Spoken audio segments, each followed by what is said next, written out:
오늘의 주요 뉴스입니다. 군산 은파저수지 인근 테라스하우스 건축 계획이 군산시에 이어 전북도 심의를 통과하면서 논란이 일고 있습니다. 시민단체들은 건폐율 완화로 특혜 소지와 자연경관 훼손 우려가 있다며 감사원에 공익감사를 청구하기로 했습니다. 4.10 총선이 2주 앞으로 다가온 가운데 다양한 관전 포인트들이 관심을 끌고 있습니다. 우선 비례대표 의원 선거에서 돌풍을 일으키고 있는 조국 혁신당 득표율이 더불어민주연합보다 높을지가 주목되고 있습니다.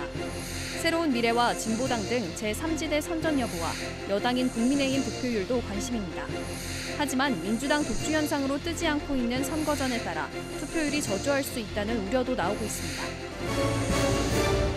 익산 지역 숙박업계가 고사 위기에 있다며 대책 마련을 요구했습니다. 대한숙박업주광회 익산지부는 익산시의회 의장단과 간담회를 갖고 이용객 감소와 공식률 증가로 어려움을 겪고 있다며 각 지원책 마련을 호소했습니다.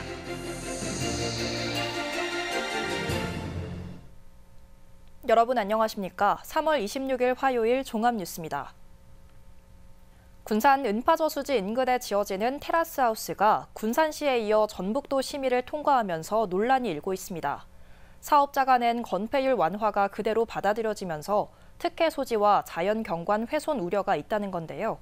군산의 17개 시민단체는 오늘 기자회견을 열고 감사원에 공익감사를 청구하기로 했습니다. 모영숙 기자입니다. 은파 저수지와 맞닿은 임야 33,000여 제곱미터. 지난 2019년 공원 일몰제가 시행된 이후 보전 녹지가 아닌 자연 녹지 지역으로 분류돼 건폐율 상한이 20%로 규제된 곳입니다.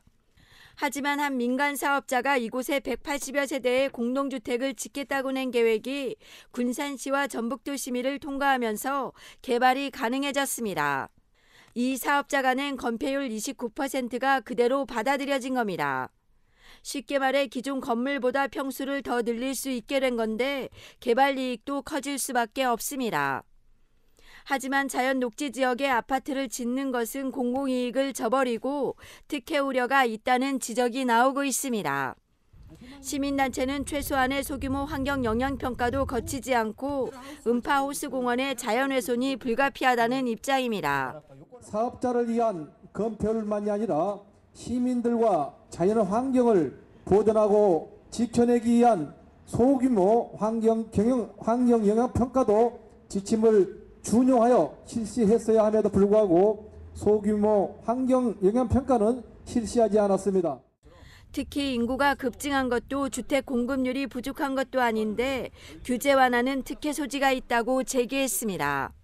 상위법인 국토법을 적용해도 건폐율 30% 이하로 했을 경우 기부 체납이 제대로 이루어져야 하지만 이 사업자의 기부 체납은 1,700여 제곱미터로 지금보다 8배를 더 내야 한다는 주장입니다.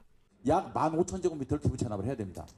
그런데 군산시에서는 1,700제곱미터만 받고 이 사업을 승인을 지금 통합심의를 통과를 한 거죠. 건폐율 완화는 재산을 늘려주기 때문에 이것을 완화해 줌으로써 여기에 대한 이익은 시민들한테 돌아가는 것이 아니라 이것은 오롯이 그 사업자한테 돌아갔다. 시민단체는 자연훼손이 우려되고 특혜가 의심된다며 감사원에 공익감사를 청구할 예정입니다. 이에 대해 군산시는 지구단위 계획구역 지정을 통한 개발 방식 적용과 도로변 개방을 조건으로 통과시켰고 전북도는 원안대로 의결한 것으로 알려졌습니다. 은파 저수지 인근에 지어지는 테라스하우스, 건폐율 완화 적정성을 놓고 감사 청구로 이어지면서 논란은 계속될 것으로 보입니다. KCN 모영숙입니다. 검찰이 새만금 수상태양광 발전 사업을 둘러싼 비리 의혹 핵심 관계자의 신병을 확보했습니다. 서울북부지검 국가재정범죄합동수사단은 지난 22일 증거인멸 우려가 있다며 새만금 솔라파워 사업단장 최모 씨에 대한 구속영장을 발부하고 수사를 진행하고 있습니다. 최 씨가 구속되면서 새만금 수상태양광 비리 의혹에 대한 검찰 수사에도 속도가 붙을 것으로 보입니다.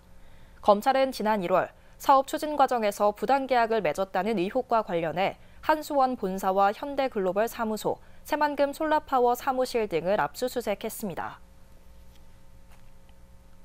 도내 청년 가운데 20대 초반 여성의 이탈이 두드러지는 것으로 나타났습니다. 통계청에 따르면 지난 2022년 기준 전북을 떠난 20대에서 30대 사이 청년은 8천여 명입니다. 이 가운데 청년 여성은 4천여 명이 줄고 70%가 20대 초반 여성이었습니다. 전북연구원은 20대 여성들은 사무직과 전문직 등의 일자리를 선호하지만 도내에는 교육과 취업 기회가 부족하기 때문이라고 분석했습니다. 지난 겨울 군산의 김 양식 생산량이 늘고 가격도 강세를 보이고 있는 것으로 나타났습니다. 군산시에 따르면 지난달까지 군산의 물김 위판량은 19,310톤으로 1년 전 17,580톤보다 9.8%가 늘었습니다. 위판 금액도 314억 6천여만 원으로 같은 기간 149억 9천여만 원보다 2배 이상 늘었습니다. 군산시는 황백화 현상이 적었고 전남의 김 생산량이 감소하면서 물김 값이 오른 것으로 분석하고 있습니다. 전북자치도가 농가당 농민공익수당 60만 원을 지급합니다. 농민공익수당은 2021년 12월 31일 이전부터 도내에 주소를 두고 농업 경영체를 유지하는 농가와 양봉농가에 지급됩니다. 또한 올해부터는 농업 경영체 갱신기간 만료나 농지 매도로 인해 경영체가 취소됐다가 6개월 이내 재등록한 농가에게도 지급됩니다. 신청 희망자는 5월 말까지 읍면동 사무소에 방문하면 됩니다. 도는 오는 9월 추석 전에 최종 지급 대상자를 확정하고 수당을 지급할 예정입니다.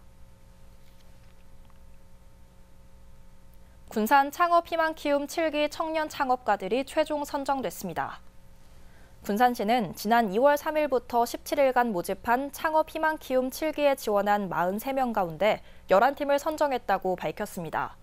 청년 창업가들은 심사에서 박대빵, 수산물장, 리사이클링 의료 등 다양한 창업 아이템을 선보였습니다. 시는 오는 4월부터 청년 창업가들의 창업활동 경비를 최대 2년간 2,900만 원까지 지원합니다. 익산과 군산은 이번 총선을 통해 다선 의원 배출 가능성이 점쳐지고 있고 민주연합과 조국혁신당의 비례혈투와 제3지대 선전 여부도 주목됩니다. 하지만 당내 경선보다 못한 본선 열기에 투표율이 저조할 수 있다는 우려가 나옵니다. 최정우 기자입니다. 익산과 군산에서 출마한 후보는 9명. 오는 28일부터 공식 선거운동이 시작되는 가운데 다양한 관전 포인트가 주목을 끌고 있습니다. 우선 다선 의원 배출 여부입니다. 민주당 이쌍갑 이춘석 후보와 익산을 한병도 후보가 당선된다면 각각 4선과 3선 의원이 됩니다. 22대 국회에서 원내대표와 최고위원, 상임위원장 등 주요 자리를 넘볼 수 있는 경력입니다.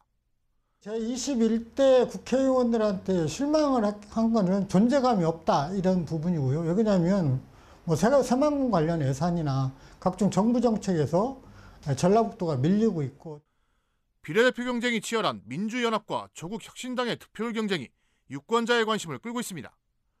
현재까지 발표된 여론조사를 보면 도내에서도 조국혁신당 선호도가 상승하며 민주연합을 앞지르는 현상이 나타나고 있습니다. 민주연합 비례대표를 보면 이번에 익산 출신 위성락 전 주한 러시아 대사가 29번에 군산 출신 강경윤 여성국 국장이 이름을 올렸습니다. 또 조국혁신당은 익산에 둥지를 튼 대중가수 김재원이 7번에 강경숙 원광대 교수가 11번에 포진했습니다. 이외에 국민의미래는 익산 출신 조배숙 전 의원이 13번을 배정받았습니다. 총선 투표율도 관전 포인트입니다. 4년 전 21대 총선에서 익산의 최종 투표율은 63.6%, 군산은 67.2%를 기록한 바 있습니다. 익산과 군산은 본선 열기가 당내 경선보다 높지 않은 것이 현실. 자칫 상당수 유권자들이 투표에 무관심해질 수 있다는 우려가 나옵니다. 다만 새로운 미래와 조국혁신당 등 제3지대가 등장하면서 투표율을 견인할 수도 있다는 기대감도 있습니다. 그래서 이번 선거도 저조할 거라 예상을 하지만 비례대표 투표에 의한 그런 부분이 관심사항이 있기 때문에 또 다른 관전 포인트는 민주당 후보 투표율과 제3지대의 선전 여부입니다. 4년 전 21대 총선에서 이쌍갑 김수웅 후보가 79.63%, 익산을 한병도 후보가 72.59%, 군산 신영대 후보가 59.24%의 득표율을 올렸습니다. 민주당 후보들은 이번 총선에서 득표율 경신을 노리고 있는 상황입니다. 이에 맞서 김민서, 문용회, 오디성 후보를 내세운 국민의힘과 정권희 후보를 내세운 진보당이 선전할지 아니면 신재용 후보를 내세운 새로운 미래가 지역에서 발판을 만들지 주목됩니다. 이제 보름 앞으로 다가온 제22대 총선. 지역 발전을 위해 유권자의 현명한 선택이 그 어느 때보다 중요해지고 있습니다. KCN 최정우입니다. 제22대 총선의 도내 제외 유권자는 2,939명으로 확정됐습니다. 전북자치도 선관위에 따르면 지역구와 비례대표 선거권을 모두 가지고 있는 유권자는 2,376명, 비례대표 선거권만 가지고 있는 유권자는 563명입니다. 이들은 115개국 220개 투표소에서 내일부터 다음 달 1일까지 투표를 하게 됩니다. 도내 늘봄학교 학부모 모니터단이 오는 4월부터 활동을 시작합니다. 전북자치도에 따르면 이 모니터단은 초등학교 1, 2학년 자녀를 둔 학부모 50명으로 구성됐으며 내년 2월까지 온 오프라인으로 늘봄학교를 점검할 예정입니다. 도는 점검 결과를 분석해 늘봄 프로그램 발굴, 우수 사례 확장 등 향후 늘봄학교 정책에 반영할 예정입니다. 전북자치도가 치유관광지 10곳을 공모합니다. 도는 내일부터 다음 달 17일까지 자연과 힐링 등 6개 테마로 치유관광지 신청을 받습니다. 선정된 관광지는 한 곳당 900만 원의 지원금과 프로그램 상품화를 위한 전문가 컨설팅, 관광상품 연계 등의 혜택을 받습니다. 치유관광지란 여가를 통해 스트레스나 불안을 덜고 심리적 안정을 도모하는 관광자원을 말합니다. 집중호우로 인한 산사태 피해 등을 예방하기 위해 도내 55곳에 사방댐이 설치됩니다. 전북자치도는 오는 7월까지 269억 원을 투입한다고 밝혔습니다. 또 집중호우 때 하류 지역 농경지와 주택 침수를 예방하기 위해 68억 원을 들여 실개천 부근에는 구조물을 설치하기로 했습니다. 익산시의회가 대한숙박업중앙회 익산지부와 지역 숙박업계의 경영난 해결을 위한 간담회를 가졌습니다. 지역 숙박업계는 이용객 감소와 공실률 증가로 어려움을 겪고 있다며 대책 마련을 요구했습니다. 김은서 기자입니다. 익산시의회가 대한숙박업중앙회와 숙박업 활성화를 위한 간담회를 가졌습니다. 간담회에는 최종호 의장, 김진규 의회운영위원장, 김용만 대한숙박업중앙회 익산지부장 등이 참석했습니다. 관내 숙박업소들이 이용객 감소와 공실률 증가로 경영에 어려움을 겪고 있다고 들었습니다. 김용만 지부장은 현재 지역 숙박업소들이 공과금 납부에도 어려움을 겪고 있고 매각도 잘 안 되는 상황이라고 호소했습니다. 이를 해결하기 위해 익산역의 KTX와 SRT를 활용해 수도권 관광객 유치에 힘써달라고 말했습니다. 또한 익산만의 놀거리, 볼거리, 먹을거리를 만들어야 한다고 목소리를 냈습니다. 평일 회전율은 약 한 20% 정도를 유지하고 있는 상황이고 주말 회전율은 50% 정도를 상회할 정도로 수요와 공급 불균형이 심화되어 있는 상태입니다. 시의회는 시와 협의해 단계적인 지원 방안을 마련해 나갈 것을 약속했습니다. 그분들에게 더 많은 정보를 주고 또 우리 시가 또 뭔가 예산을 편성해서 지원을 할 수 있는 부분이 있으면 시의회는 간담회 내용을 바탕으로 숙박업소들을 위한 해결 방안을 마련하겠다고 밝혔습니다. KCN 김은서입니다. 전북자치도가 장기 고액 체납자를 구치소로 보내기로 했습니다. 전북자치도는 고액의 세금을 오랜 기간 내지 않은 체납자를 구치소로 보내는 감치 제도를 적극 활용하기로 했다고 밝혔습니다. 대상은 납부 여력이 있지만 정당한 이유 없이 5천만 원 이상의 지방세를 1년 이상 연체한 체납자입니다. 이들은 지방세 심의위원회를 통해 감치 대상자로 결정되면 재판을 거쳐 30일 이내 기간에 구치소에 구금됩니다. 군산 사막동과 미원로 일대가 누수로 인해 잠시 단수 조치됩니다. 군산시에 따르면 오늘 새벽 3시 30분쯤 사막동 미원로 인근 도로에서 누수가 발생했습니다. 누수로 차량들이 통행에 불편을 겪고 수돗물 수압이 크게 떨어지는 현상이 벌어졌습니다. 시는 출근 시간 이후 단수와 누수 보강 공사에 나설 예정입니다. 계속해서 전북권 뉴스입니다. 고령화로 인해 청년의 범위를 확대하는 지자체가 늘고 있는 가운데 그 기준이 지역마다 달라 혼선이 일고 있습니다. 전북자치도 청년 기본조례는 청년을 18세 이상 39세 이하인 사람으로 규정하지만 도내 14개 시군은 각 지역의 실정을 반영해 규정하고 있습니다. 상대적으로 청년 비율이 높은 전주, 군산, 익산, 김제 등은 청년을 18세에서 39세로 규정한 반면 청년 수가 적고 고령화한 장수군의 경우 공식 청년 나이는 15세에서 49세입니다. 이로 인해 같은 49세라도 전주시에선 장년층에 속하지만 장수군에서는 청년에 속하는 등 혼선이 일고 있으며 예산 부담과 함께 진짜 청년인 20, 30대에게 혜택이 덜 돌아간다는 우려도 나오고 있습니다. 고창군이 가격이 폭락한 가을무 재배 농가에 최대 812만 원을 지원합니다. 지난해 가을무 시장 가격은 킬로그램당 472.3원으로 재작년 724.4원 대비 35%가량 하락했습니다. 군은 지난해부터 무와 고구마, 수박 등 7개 농산물의 최저 가격을 책정해 가격이 폭락하면 농가의 시장 가격 차액의 일부를 지원하는 주요 농산물 최저 가격 보장제를 시행하고 있습니다. 상해 혐의로 보호관찰 처분을 받은 40대가 준수사항을 장기간 어겨 결국 교도소 신세를 지게 됐습니다.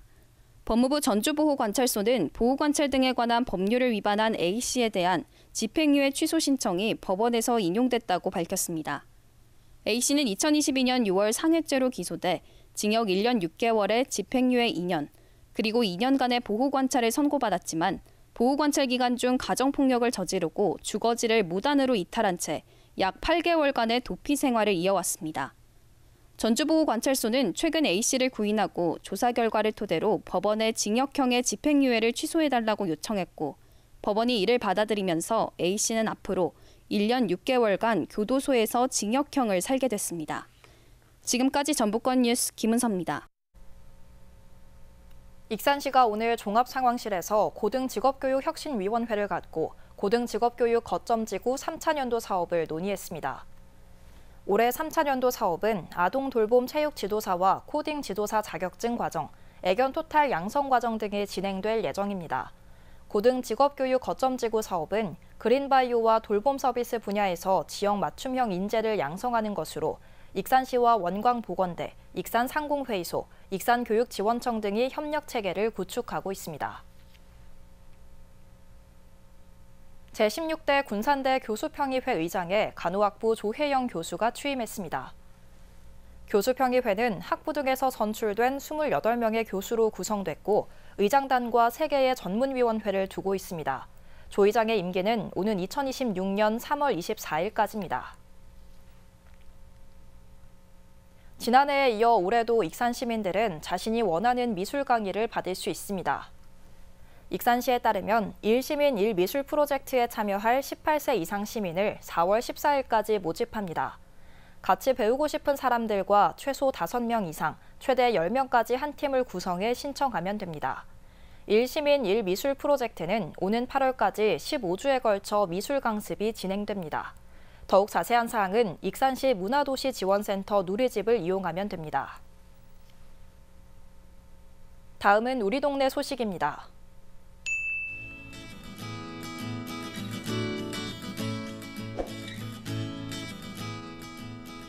익산시 마동이 새봄을 맞아 미리네 어울림정원 단장에 나섰습니다. 미리네 어울림정원은 지난해 마동 지역 6개 단체 회원들과 직원들이 구슬땀을 흘리며 행정복지센터 주변에 조성한 작은 정원인데요. 올해는 이용자들에게 더욱 아름답고 쾌적한 공간을 제공하기 위해 측백나무, 스카이나무, 목수국, 애기사과 등 다양한 나무를 심어 재정비했습니다.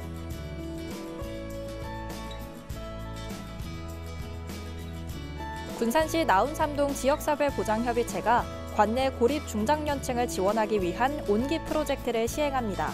온기 프로젝트는 2024년 나운삼동 지사협의 신규 특화 사업으로 나운삼동 복지기동대가 매달 정기적으로 고립 중장년 10가구를 방문해 식료품과 반찬을 전달하며 안부 확인을 하는 사업입니다.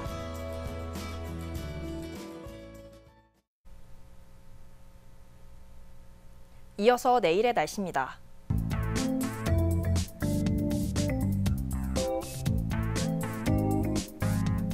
내일 전북은 흐린 가운데 바람이 매우 강하게 불겠습니다.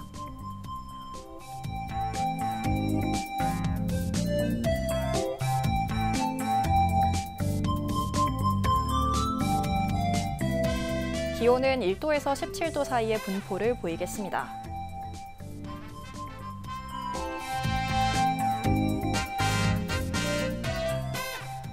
군산은 흐린 가운데 낮 최고 기온 14도까지 오르겠습니다.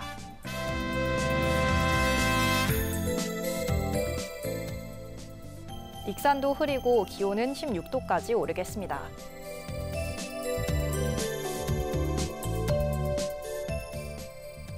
바다의 물결은 0.5에서 1.5m 사이로 일며 매우 잔잔하겠습니다. 날씨였습니다.